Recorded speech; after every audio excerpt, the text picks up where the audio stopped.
जय शिवराय मित्रांनो, स्वागत आहे तुमचं आपल्या नवीन व्हिडिओमध्ये। तर मित्रांनो, आज मौजे अंगापूर वंदन येथे श्री अंगाई देवी यात्रेनिमित्त भव्य दिव्य एक आदत एक बैलगाडा शर्यतीचे मैदान पार पडत आहे। मित्रांनो, या अंगापूर मैदानामध्ये आपल्या सर्वांचा लाडका मोहिल शेठ डुमा यांचा 9वा मिंद केसरी बकासूर देखील आला होता। तर मित्रांनो, आजच्या या व्हिडिओच्या माध्यमातून बघूया आपल्या सर्वांच्या लाडक्या बकासूरच्या सेमीमध्ये नेमकं काय घडले, नक्की निकाल कोणाला दिला आहे ते।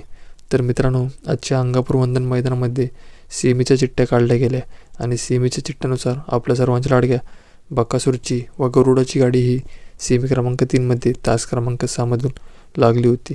मित्रांनो, आपल्या सर्वांचा लाडका बकासूर व गरुडा सेमीला पाहण्यासाठी खालती गेले। कालांतराने सेमीचा फेरा सुटला। आपल्या सर्वांच्या लाडक्या बकासूरची व गरुडाची सुट्टी खूप सुंदररीत्या झाली।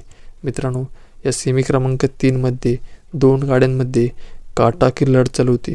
मोहिल शेठ डुमा यांच्या 9वा मिंद केसरी बकासूरच्या गाडीमध्ये व शुभम ठाकूर उरण यांच्या गाडीमध्ये काटाकीर लढत चालू होती।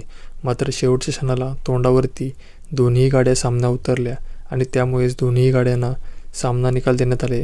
त्यामुळे आपल्या सर्वांचा लाडका बकासूर फायनलसाठी पात्र झाला आहे। तर मित्रांनो, यावर तुम्हाला काय वाटते, नक्की निकाल कोणाचा होता ते मला कमेंटच्या माध्यमातून नक्की सांगा।